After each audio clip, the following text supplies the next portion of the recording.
Will shooting a heavier arrow help save your crossbow limbs? That is this episode of the Breaking Limbs series here on Death by Bunjie.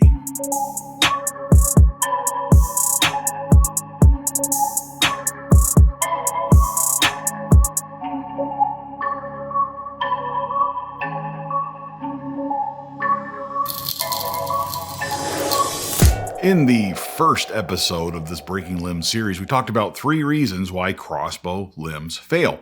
Basically 3 categories, the way I look at it at least. There is category 1, which is the manufacturing defects, right? A void in the limb, maybe a defect in the design of the crossbow. When a company, when they go to market with a bow, they're confident in that limb. And they've done the research, they've done the testing and so on. They know what that limb's going to do. Mm-hmm. There are things that we cannot control on the manufacturing side, and unfortunately, when somebody goes on the internet and starts slamming somebody because a limb broke, they think it's the company's fault. Well, what happened to that limb? The second reason that crossbow limbs might fail, that second category, is that single catastrophic event, which basically means user error. Dry fire the crossbow, that might be where you drop the crossbow out of a tree stand or you shoot it and the limb hits the tree next to you or something like that. I had one customer, he says, my limb split. And I'm like, yeah, the dent in the middle of it's an indicator that it wasn't that bad. The third category, reasons why crossbow limbs fail, is fatigue. That's where things just wear out over time. And fatigue means you never really put it under a load that should break it, but because it's been cycled so many times, it basically, like in a metal, will develop little microscopic cracks that you can't even really see. And there's a structure to the way that metal the atoms fit together. And it basically what happens is you get individual breaks in there between the atoms, and due to that, over time, it becomes weaker. The second episode of this Breaking Limbs series talked about the ultimate reason, in my opinion, why crossbow limbs fail. And that is crossbows are inefficient. When you fire them, when you pull the trigger, some of the energy that you've put into that crossbow, that you're storing in that crossbow, goes downrange in the arrow. But inevitably, there's a whole bunch of energy, a lot of foot-pounds of kinetic energy left over in that crossbow after the arrow leaves. Because of how quickly the crossbow has to take that arrow from all the way back to forward, and then at that point it can't impart any more energy to it. And then it's got this somewhere around 60% of the energy you put into it, it's got to dissipate that. It has to go somewhere. We can't just destroy it.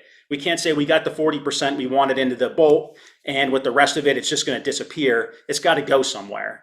And that does damage to the crossbow, especially over time. The reason that I say it's the ultimate reason why crossbow limbs fail is because it makes each of those categories worse.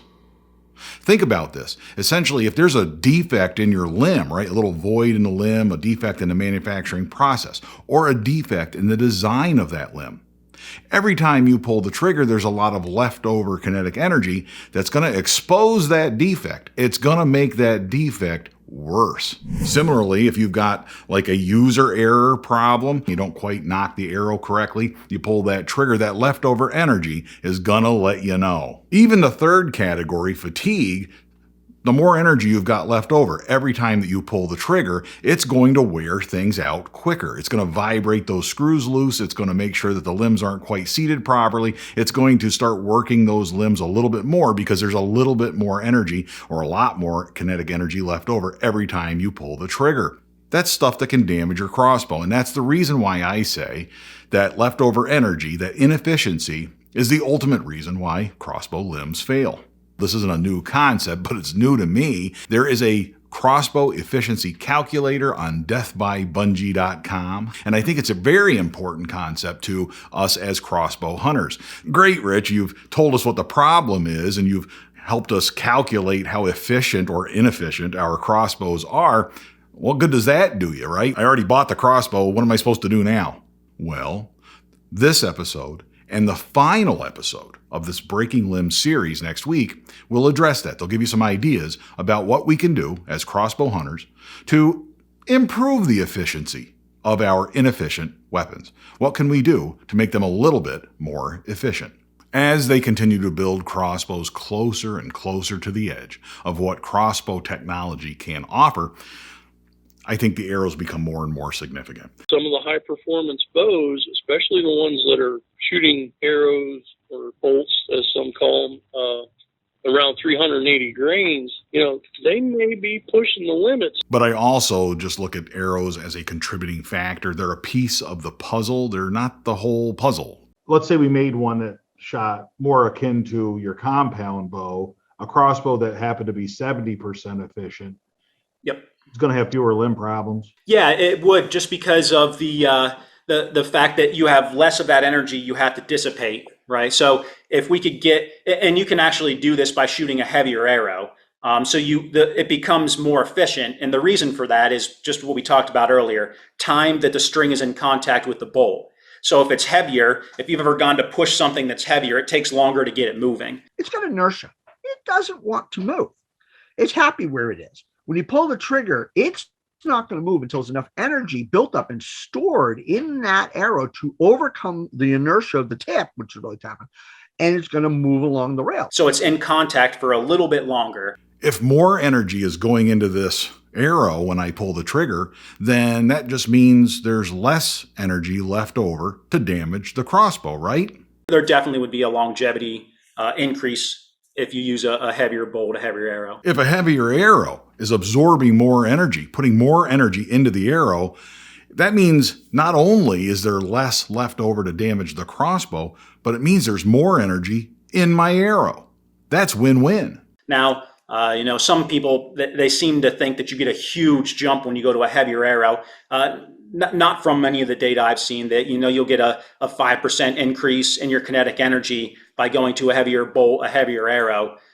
So I guess that's been for compound bows, that you might get a little more than that with a crossbow, just due to the fact that it's such a short stroke typically with them. You're starting with less contact, so anything really helps. Yeah. Is there a way to sort of look at, on a crossbow like Genevieve's crossbow with a 10-inch power stroke, and what percentage would that increase with a heavier arrow? Yeah, it wouldn't be too difficult to calculate that. So the energy you're putting into the bow doesn't change.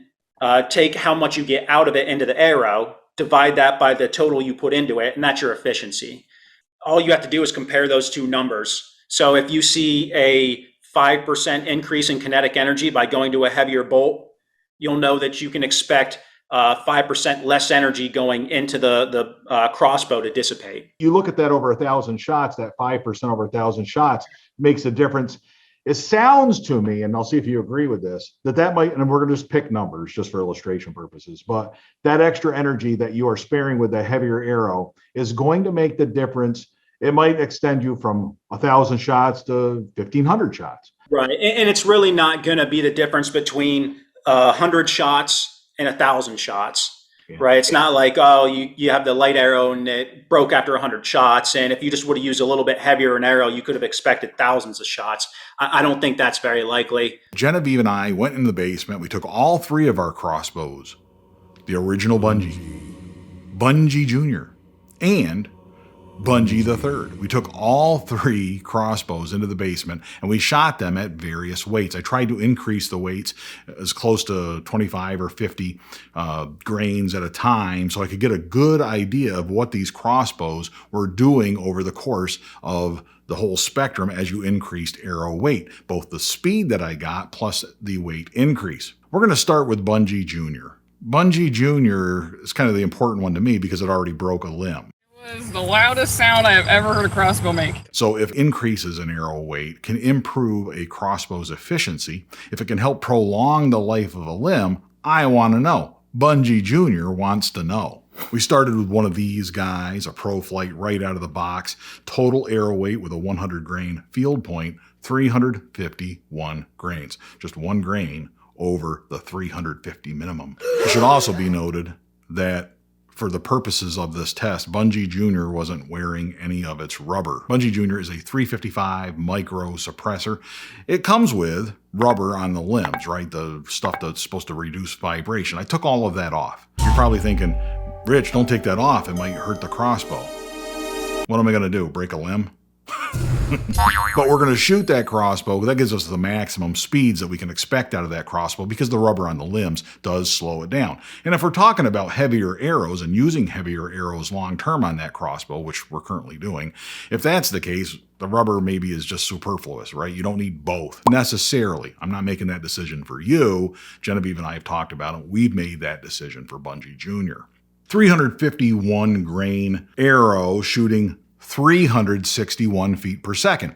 Not really all that surprising. Advertised speeds of 355, but in all actuality, this micro series of crossbows is really the same as the 360 series of crossbows from Excalibur. So shooting around 360 feet per second with no rubber on it really shouldn't be all that surprising. We're generating over 100 foot-pounds of kinetic energy, and our efficiency is a whopping 42.69%. Okay, these are calculated not using the calculator. All of these specs are based on actual numbers that we got out of the chronograph, the 361 feet per second, and off my scales, the 351 grains. The math is all done inside some version of Microsoft Excel, right? So it's just math. The calculator, however, if you go to the online calculator, the efficiency calculator on deathbybungie.com, you'll get the same numbers. Again, this is just math. As we increase arrow weight, look what happens. We go up just 50 grains or so, up to 400 grains total arrow weight. We're dropping our speed from 361 down to 339. But at the same time, we're improving our overall kinetic energy slightly up to 102.3, and our efficiency has gone up from 42.69 to 42.97%. That's a little bit of an increase. Let's keep going. We go up to 464 total grains, 464 and a half total grains of arrow weight, and we're shooting around 321 feet per second. Now, our amount of speed hasn't really gone down as much. That initial drop you'll see from 361 dropping down to 339. Now we're going from 339 to 321. We're not slowing down quite as much. Our kinetic energy, however, has jumped significantly, 106.3 total foot-pounds of kinetic energy. That's pretty cool. That means our efficiency has gone up as well, 44.67% total efficiency. Just from going up from 351 grains to 464 and a half grains, we've improved our efficiency up to about 2%. Now, that doesn't seem like an awful lot, Rich. It's only 2%. You got a crossbow that's 42% efficient out of the box, and now you're shooting at a whopping 44% efficiency. You really haven't given us much information, but I kind of have, okay? Already, we've seen a 2% increase in efficiency every time you pull the trigger. Think about that. Our efficiency has gone up 2% every time we pull the trigger. That's got to make a difference long term. That 2% every time has got to improve the overall limb's life. Think of it in terms of the amount of energy left over. Stock out of the box with those first specs, we have this much energy left over every time we pull the trigger. If you increase your arrow weight a little bit, like we're talking, boom, you only have this much energy left over. Now, those numbers, not much difference. But the difference between the two, that overall amount of difference in leftover energy, that's every time you pull the trigger. Now, like everything else in life, if a little bit of it is good, then a whole bunch more must be really good, right? Yeah, that's not necessarily how it works. You reach a point of diminishing return on arrow weight. We kept running tests up to 745 or so grains. I kind of stopped there because, number one, we kind of ran out of inserts and arrows weight to add. Just kind of ran out of arrow, if you know what I'm saying. Plus, for me, this kind of caps at 750 or so. I have absolutely no reason on earth that I would ever use something heavier than 750 grains. I mean, I primarily shoot whitetail and in turkeys, right? Or bears or something. I don't need. Here's what is interesting. At 635.2 grains, Bunjie Jr. was slowed down to 283 feet per second. Very important point here. These are actual numbers. It's the actual weight of the arrow off of the scale. It's the actual chronographed speed at 283 feet per second. I've killed a lot of deer at 280 feet per second or so, right? With the original Bunjie. When I put rubber on the limbs, it slows it right down. Right down to 280 feet per second. When I put the arrow on there, the heavier arrows that I was shooting, I mean, I shot a hog last year at the meet and greet with an arrow that weighed close to 600 grains, and that arrow was traveling around 250 feet per second. So slowing down a crossbow is nothing new to me, but you're going to get some sticker shock. We have these ideas in our head about estimates of arrow weight, and I don't think that they're necessarily accurate. Okay, you start adding weight, it jumps all over the place, and I'll talk about that. Really, that's a subject of a future video, but it doesn't, the added weight doesn't just make your speed go down in a straight line. It's like some weight in certain weights, certain areas, you lose more than you do in others. Okay, we'll get to that in a second here, but there's a lot on that topic that we can do down the road. 113 foot-pounds of kinetic energy. Ooh, that's a lot. For this crossbow, we've gone from 101 up to 113 foot-pounds of kinetic energy. That's the measurement of how much energy we're putting into the arrow. That's the measurement that's going to factor into how much energy is left over. How efficient is that crossbow? And at 113 foot-pounds of energy going down range, we're at 47.47%. At an arrow weight of 635 grains or so, we're up to 47.47% efficiency. Starting in the 42s, going into the 47s, we're almost at a 5% increase in efficiency. Again, that may not sound like much. I mean, Rich, you're only 47% efficient. It means it's more than half inefficient. But that extra 5% is every time Genevieve pulls the trigger on Bunjie Jr. But if we add more weight and go up to 745, somewhere in that 110 grains of additional weight, and that's a lot of weight, but somewhere in that 110 grain difference, our kinetic energy drops from 113 foot-pounds down to 110. And our efficiency goes from 47.47% down to 46.31. There's a law of diminishing returns. That's all this is. And it's not really a new concept. At some point, you get to the point where additional weight is going to start, you're going to start to see a decrease in kinetic energy. And therefore, your efficiency will go down because you're putting less kinetic energy into the arrow. That means there's more kinetic energy left over in the crossbow to damage your limbs and do damage to your crossbow. That's not a new concept, right? The idea that kinetic energy eventually drops off is nothing new to us. We know that because if you look at the formula, kinetic energy is mass times velocity squared. Well, the velocity is the speed, and that's squared. So you keep adding weight, but you're decreasing the speed. At some point, the speed is so important in that equation that at some point, that's going to drop off. It's going to differ from one crossbow to another. I know that because I ran more numbers. Let's look at Bunjie the Third, shall we? Bunjie 3.0, shooting the absolute lightest arrow I could rig together at 392 grains. The knock increases the weight a little bit, but we're around 394 feet per second with that arrow, 135 foot-pounds of kinetic energy, efficiency around 62.81%. Pretty good numbers, pretty neat stuff. But if we start increasing weight, we go up to 417.6 grains. That's only adding 24 grains to the overall weight of the arrow. And we drop 10 feet per second down to 384 feet per second. But look what our efficiency does. We go up to 136.8 foot-pounds of kinetic energy, and we have an efficiency of 63.43%. So it's up almost a percent of efficiency. Pretty cool, just by adding 25 grains. At 733 grains, again, I ran out of arrows and weights and broadheads and stuff that I could add to it to increase the weight. But at 733.6, I'm generating kinetic energy around 143.7 foot-pounds, and the efficiency is 66.65%. Wow, we've gone from 62% up to the 66s. So I've added 4% over stock, 4% increase in efficiency. Again, that's not very much, but it's still every time you pull the trigger.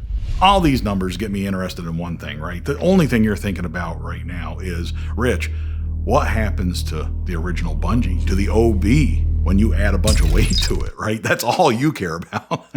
I'm sure that's the number one thing on your mind, right? It's not your own crossbow, it's the OB. But I ran the numbers on that too, and let's talk about that. The original Bunjie shooting a 369.1 grain arrow rig all set up, that's the total weight, shoots at around 301, okay? I think it gets the original 305 feet per second advertised speed from a 350 grain arrow. So we've increased the weight 19, 20 grains, something like that. And we dropped down to about 301 feet per second. That's what it did through the chronograph. The kinetic energy is around 74.3 foot-pounds. Wow. It is what it is. And the efficiency was a whopping 35.13% out of the box. So pretty much out of the box, Bunjie is a 35% efficient crossbow. That means 65% of the energy that I put into Bunjie every time I cock it, 65% of that is left over going back into the crossbow after you pull the trigger. As we increase the overall weight of the arrow up to 745.5 grains, we see the kinetic energy, nothing to fear. We keep adding weight. We go up to 585, 635, 745, climbing up close to 750 total grains of arrow weight. We have dropped the speed of the original Bunjie from its manufacturer's advertised speed of 305 feet per second down to a completely unacceptable 235 feet per second. In my opinion, right? We are really shooting rainbows at that speed, right? You're limiting your shots now to like 10 yards on deer, but at 235 feet per second, we are now seeing kinetic energy going all the way up to 91.4 foot-pounds from its original 74. So almost 20 foot-pounds increase in kinetic energy. The efficiency going from 35% efficient up to 43% efficient. A huge jump in efficiency. Bunjie, the original Bunjie, does like heavier arrows. It really does when we look at the efficiency, when we look at that overall amount of kinetic energy that we're able to send downrange. That's pretty cool. It's going to vary from one crossbow to another, and nothing in this video is going to tell you what arrow weight you should be shooting. I can't make that decision for you. You're going to have to test them. You're going to have to play around with it a little bit. Play around with the calculator on deathbybunjie.com if you don't want to do all the math yourself, and who does? Enjoy that. Play with your arrow weights and see if maybe for next season, an increase in arrow weight is going to be a good option for you. On the other hand, don't feel like watching this video that you have to increase your arrow weight. I'm more of a thought that a minimum arrow weight will cause problems. I don't like 350 grains. I think it's stupid to go that light. Is it going to blow the bow up? Probably not. Is it going to reduce your longevity of the bow? Probably. If you want to hear my entire interview with Dave Wilkins, check out Talking with Bunjie. That's my podcast, and you can listen to it on deathbybunjie.com or in the podcast app of your choice. There's a few takeaways from this video about arrow weight and its effect on limbs. First of all, no amount of additional arrow weight is going to turn your crossbow from 40% efficient into 60% efficient. No amount of additional arrow weight is going to take a 50% efficient crossbow and make it 80% efficient. It's just not going to happen. It's going to vary from one crossbow to another, but it's going to increase in small increments. The second thing to take away, however, is that small percentage is an improvement every time you shoot the crossbow, every time you pull the trigger. So that's important. That's something. I really do appreciate all the people that spoke to me about this topic, and there's one more important interview coming in next week's video. That's the next episode of Death by Bunjie. I hope you will join me. I hope that you will subscribe. And until next time, all hail Bunjie.